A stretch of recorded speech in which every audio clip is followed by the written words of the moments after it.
Hello everyone. कैसे हैं आप सब?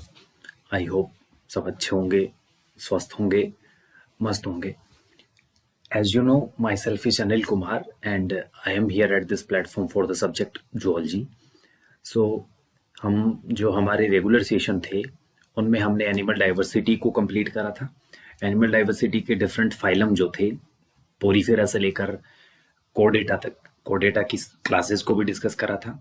तो उन सबको डील करने के बाद हमने एक क्वेश्चन सीरीज भी देखी थी।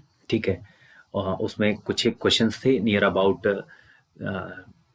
17 ऐसे करके क्वेश्चन थे, जो कि सारे हर एक सेगमेंट से एनसीईआरटी की सीक्वेंस के अकॉर्डिंग रखे गए थे। ठीक है, तो उसके बाद जो है क्वेश्चन सीरीज वैसे कंटिन्यू रहेगी, अल्टरनेट, यानी कि एक दिन क्वेश्चन सीरीज रहेगी, उसके नेक्स्ट रोज जो है नेक्स्ट डे क्वेश्चन सीरीज नहीं होगी, मतलब केवल हमारा स्टडी से रिलेटेड थियोरेटिकल पोर्शन वाला सेशन रहेगा। देन उसके नेक्स्ट डे एक और सीरीज आएगी और वो सीरीज तब तक चलती रहेगी जब तक हमारा ये जो फ्रेश यूनिट है वो कंप्लीट नहीं हो जाता। फिर उसके बाद इन दोनों यूनिट से हम क्वेश्चंस को डिस्कस करेंगे। ठीक है, यानी कि दोनों यूनिट से रिलेटेड क्वेश्चंस आया करेंगे, जो भी टेस्ट सीरीज या क्वेश्चन सीरीज होगी प्रैक्टिस के लिए उसमें।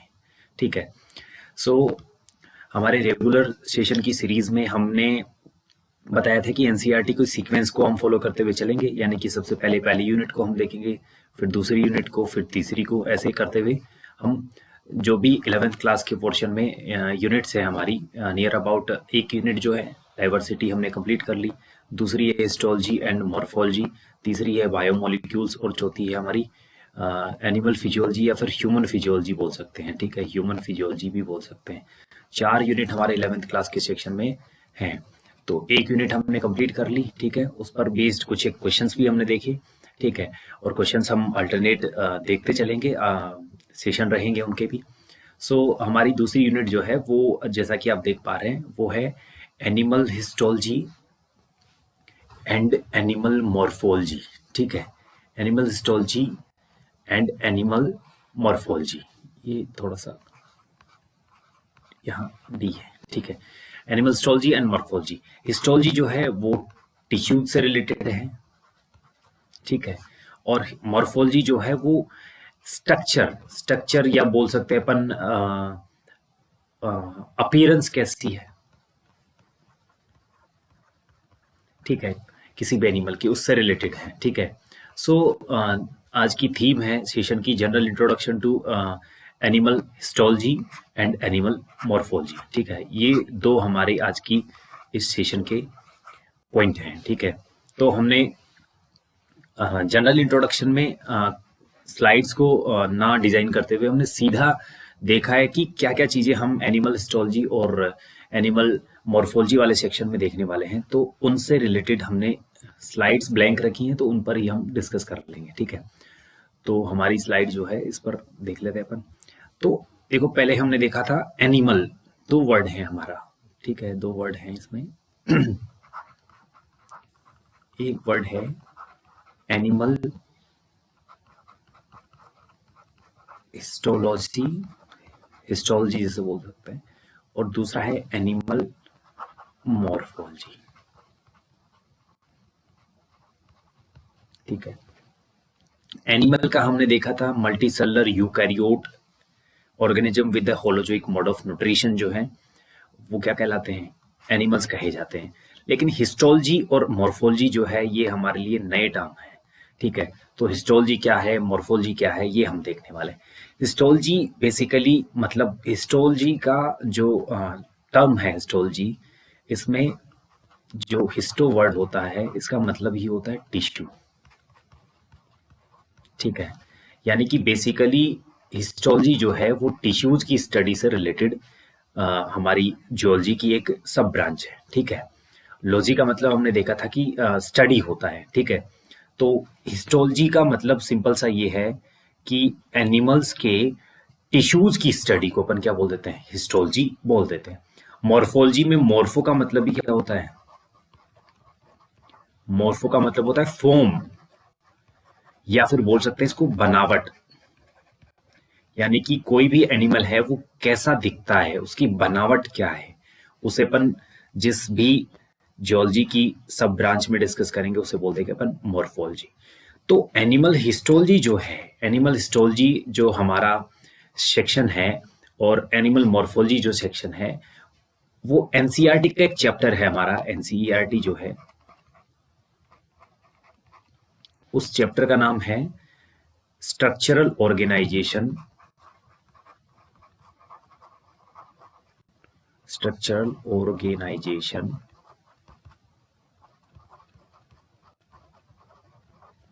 इन एनिमल्स।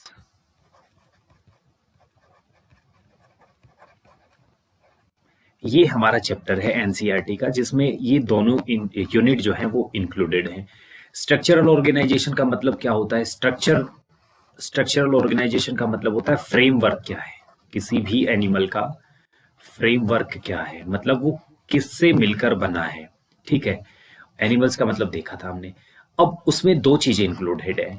ठीक है, एक चीज है इंटरनल फ्रेमवर्क, एक होता है एक्सटर्नल फ्रेमवर्क। ठीक है, अब इंटरनल फ्रेमवर्क जो है वो हमारा आता है टिश्यू वाला सेक्शन, यानी कि बहुत सारे टिश्यूज, या फिर बोल सकते हैं टिश्यूज का मतलब क्या होता है। टिश्यूज की स्टडी का बेसिक मतलब अगर देखें तो क्या होता है, टिश्यूज की स्टडी का बेसिक मतलब होता है द डिटेल स्टडी ऑफ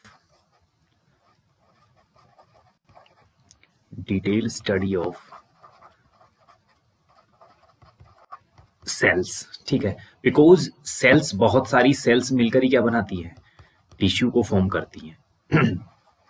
तो अपन बोल सकते हैं कि अगर टिश्यू की स्टडी हमने टर्म यूज करी है, that means we are going to read different kind of cells. ठीक है, टिश्यूज को पढ़ना मतलब सेल्स को पढ़ना। ठीक है, माइक्रोस्कोपिक स्टडी ऑफ टिश्यूज या फिर cells is known as histology. देखा जाए तो ये डेफिनेशन अगर अपन यूज करें तो बोल सकते हैं। तो इंटरनली तो अपन टिश्यूज को स्टडी करेंगे फ्रेमवर्क में, स्ट्रक्चरल ऑर्गेनाइजेशन के अंडर, और एक्सटर्नली अपन किसे करेंगे, बनावट जो है इनकी, फॉर्म जो है, उसे अपन क्या करेंगे, स्टडी करेंगे।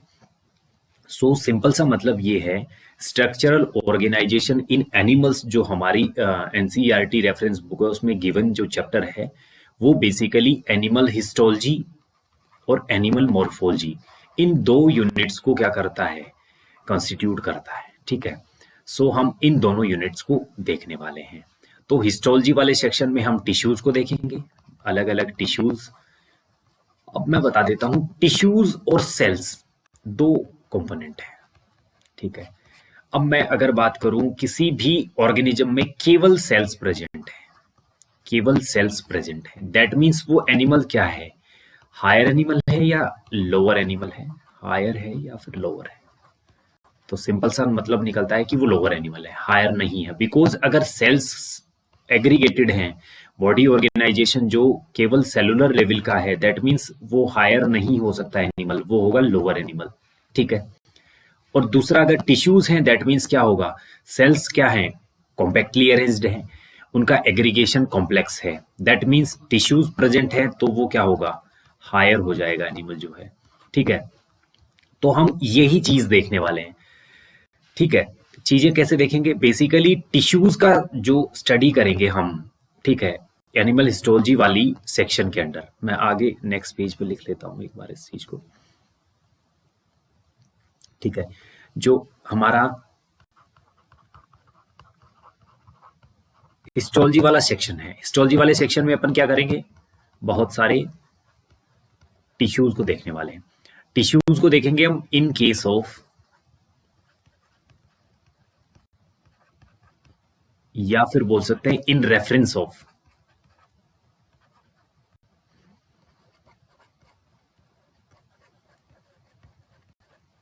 इन रेफरेंस ऑफ हायर एनिमल्स।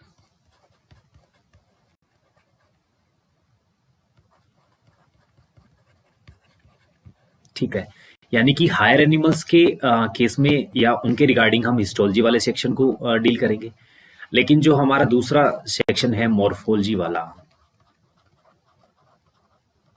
ठीक है, इसमें क्या करेंगे अपन, फॉर्म को डिस्कस करेंगे, एनिमल्स के फॉर्म को, लेकिन ये क्या किसके रिगार्डिंग करेंगे, इन रेफरेंस ऑफ लोअर एनिमल्स। अब लोअर और हायर मतलब क्या है, हायर एनिमल और लोअर एनिमल, ठीक है। इस जो वर्ड है हमारा लोअर एंड हायर, ठीक है, तो इस हायर जो है इसका मतलब क्या है और लोअर वाले वर्ड इसका मतलब क्या है, इन दोनों को देखना है हमें। तो सिंपल सा मतलब, अगर कोई एनिमल हायर एनिमल है दैट मीन्स उसकी जो एग्रीगेशन है, बॉडी ऑर्गेनाइजेशन जो है वो एडवांस लेवल का होगा। दैट मीन्स इसमें अगर सेल्स भी प्रेजेंट है तो वो सेल्स क्या होंगी, कॉम्पैक्टली अरेंज्ड होंगी, ठीक है। और कॉम्पैक्टली अरेंज्ड है दैट मीन्स वो क्या है, टिश्यूज है, ठीक है, टिश्यूज हैं। सिंपल सा मतलब ये है कि ऐसे एनिमल जिनका बॉडी ऑर्गेनाइजेशन टिश्यू लेवल का है, उनके रेफरेंस में हम हिस्टोलॉजी को डील करने वाले हैं, ठीक है। और एनिमल्स जो हैं जिनमें टिश्यू लेवल तो है, टिश्यू लेवल तो है, टिश्यूज में क्या होता है, सेल्स होती है, मैं बता देता हूँ, सेल्स हैं, सेल्स हैं, ठीक है। लेकिन मैं बात करूं जैसे कि ये वाली सेल्स हैं लोअर एनिमल्स के केस में, ये वाली है हायर एनिमल्स के केस में, ठीक है। एक बार मान लेते हैं एग्जांपल के लिए, तो ये लोअर होंगी तो मतलब लूज एग्रीगेशन होगा सेल्स का। आई थिंक ये विजिबल नहीं है ये कलर इतना, so I have to take this again, this one, ठीक है। और अगर ये सेल्स हायर एनिमल्स के केस में मैं बात करूं इसकी, तो ये एग्रीगेशन जो होगा वो कॉम्पैक्ट एग्रीगेशन या कॉम्प्लेक्स एग्रीगेशन होगा, ठीक है।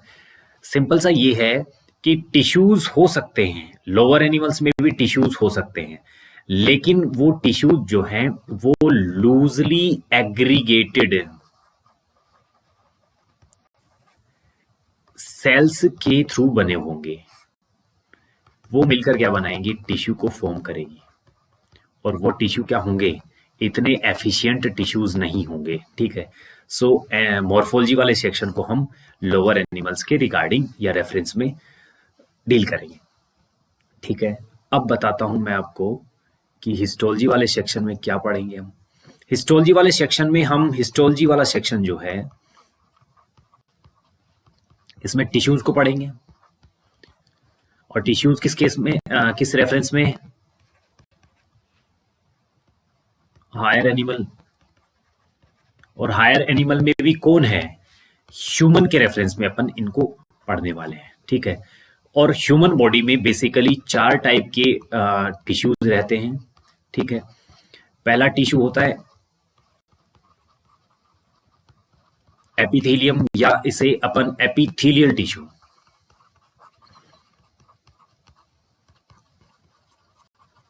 भी बोल देते हैं, ठीक है। और दूसरा रहता है कनेक्टिव टिश्यू, ठीक है, कनेक्टिव टिश्यू। नेक्स्ट रहता है हमारा मस्कुलर टिश्यू, ठीक है, और रहता है नर्वस टिश्यू। ये 4 टाइप के बेसिक टिश्यूज हमारी ह्यूमन बॉडी में प्रेजेंट होते हैं। तो मैं सीधा सीधा बोल सकता हूं कि हिस्टोलॉजी वाले सेक्शन में हम इन चारों टिश्यूज को स्टडी करने वाले हैं, जो कि हायर एनिमल्स के रेफरेंस में करेंगे। और हायर एनिमल कौन है, वहां पर ह्यूमन के रेफरेंस में हम जनरली इनको डिस्कस करेंगे। सो थोड़ा सा एपिथेलियल टिश्यू क्या है। एपिथेलियल टिश्यू बेसिकली ऐसा टिश्यू है जो प्रोटेक्शन का काम करे और कवरिंग्स बनाने का काम करे। सो इस एपिथेलियल टिश्यू को हम कवरिंग टिश्यू भी बोल देते हैं, कवरिंग टिश्यू के नाम से भी जानते हैं, ठीक है। अब कनेक्टिव टिश्यू जो है हमारी बॉडी में, ह्यूमन बॉडी में बहुत सारी स्ट्रक्चर्स को एक साथ ज्वाइन करने का काम करता है, मतलब जोड़ने का काम करता है, मतलब act as a glue in our body. So अपन इसको क्या बोल देते हैं, जॉइनिंग टिश्यू भी बोल देते हैं, ठीक है। और मस्कुलर टिश्यू जो होता है, मसल्स की एक स्पेसिफिक एक कैरेक्टरिस्टिक होती है जिसकी वजह से मसल्स जो है, यानी कि मस्कुलर टिश्यू जो है वो दूसरे टिश्यू से डिफर करता है। और वो जो कैपेसिटी है या फिर उनका कैरेक्टरिस्टिक है, उस कैरेक्टरिस्टिक को हम बेसिकली क्या बोल देते हैं, कॉन्ट्रैक्टेबिलिटी, ठीक है, कॉन्ट्रैक्ट करने की एबिलिटी। तो इसी वजह से, इसी कैरेक्टर की प्रेजेंस की वजह से मस्कुलर टिश्यू को कॉन्ट्रैक्टाइल टिश्यू के नाम से भी बोल देते हैं। अब नर्वस टिश्यू होता है, वो भी अदर दूसरे जो एपिथेलियल टिश्यू, कनेक्टिव टिश्यू और मस्कुलर टिश्यू हैं उनसे डिफर करता है, और इसकी भी एक स्पेशल कोई ना कोई कैरेक्टरिस्टिक होगी। वो कैरेक्टरिस्टिक होती है टू परसीव द सेंसेशन। ठीक है, सेंसेशन को क्या कर सकता है, परसीव कर सकता है। वैसे तो देखा जाए तो परसीव अपन सोचेंगे यार एपिथेलियल टिश्यू है, हमारी स्किन है, हमारी स्किन भी बहुत सारे सेंसेशन को या सेंसेस जो हैं उनको क्या करती है, परसीव करती है, लेकिन स्किन डायरेक्टली ऐसा नहीं कर सकती है, बिकॉज स्किन में ऐसी कोई कैरेक्टरिस्टिक नहीं है जिसकी वजह से इन सब स्टिमुलस को या फिर चेंजेस को वो सेंस कर सके। इसके लिए हमारी स्किन की जो लेयर है, इसमें ही बहुत सारी नर्व्स जो हैं उनका जाल फैला हुआ रहता है। ठीक है, बहुत सारे नर्व्स हैं जो कि हमारी स्किन लेयर में क्या रहते हैं, प्रेजेंट रहते हैं, वो करते हैं यहाँ पर परसेप्शन ऑफ स्टिमुलस का काम। ठीक है, तो इसी वजह से जो नर्वस टिश्यू है इसे सेंसरी टिश्यू भी बोल दिया जाता है। ठीक है, सेंसरी टिश्यू। ये हो गया बेसिक हमारे टिश्यूज का डिस्कशन। तो हम कवरिंग टिश्यू यानी कि एपिथेलियल टिश्यू, जॉइनिंग टिश्यू यानी कि कनेक्टिव टिश्यू, और कॉन्ट्रैक्टाइल टिश्यू यानी कि muscular tissue, and the sensory tissue, that means nervous tissue को हम ह्यूमन के रेफरेंस में हिस्टोलॉजी वाले सेक्शन में डील करने वाले हैं। ठीक है, अब आता है हमारा दूसरा सेक्शन जो है वो आता है हमारा मॉर्फोलॉजी। और मॉर्फोलॉजी का मतलब है फॉर्म, किसी भी एनिमल की फॉर्म। मॉर्फोलॉजी मतलब फॉर्म को देखना है। फॉर्म मतलब होता है एक्सटर्नल स्ट्रक्चर क्या है या अपीयरेंस क्या है।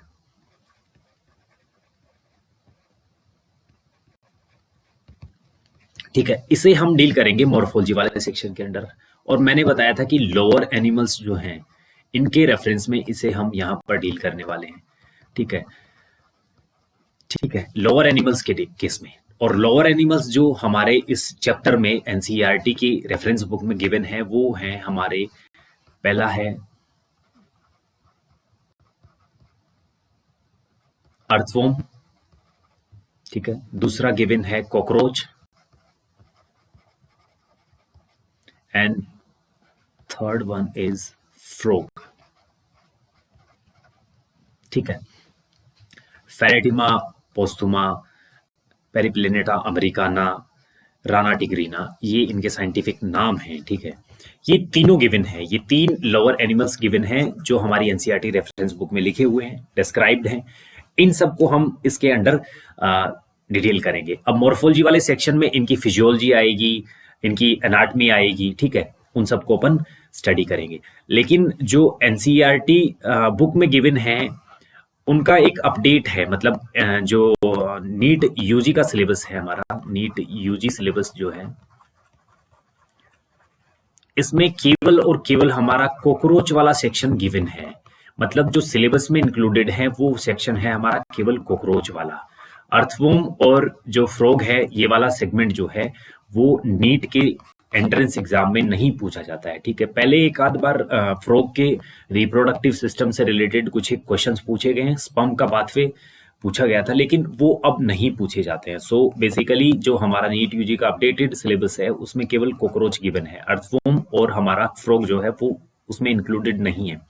सो आज के सेशन का मतलब यही था कि हम स्ट्रक्चरल ऑर्गेनाइजेशन इन एनिमल्स जो हमारा चैप्टर गिवन है एनसीईआरटी की रेफरेंस बुक में, उसका मतलब क्या है, उसमें हम क्या चीजें पढ़ने वाले हैं, और वो जो चैप्टर है वो किस यूनिट के अंडर आता है। ठीक है, तो यूनिट हमारी थी animal histology and morphology. Histology का मतलब टिश्यूज की study in reference of human, और morphology that means external structure और अपीयरेंस और फॉर्म की study in reference of lower animals like earthworm, cockroach and frog. But according to the updated NEET UG syllabus, only the cockroach is included in our syllabus.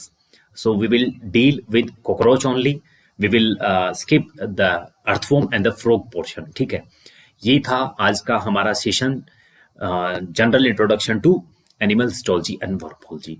सो कल से हम human के reference में histology वाले section को start करेंगे जिसमें हम अलग अलग टिश्यूज को देखने वाले हैं।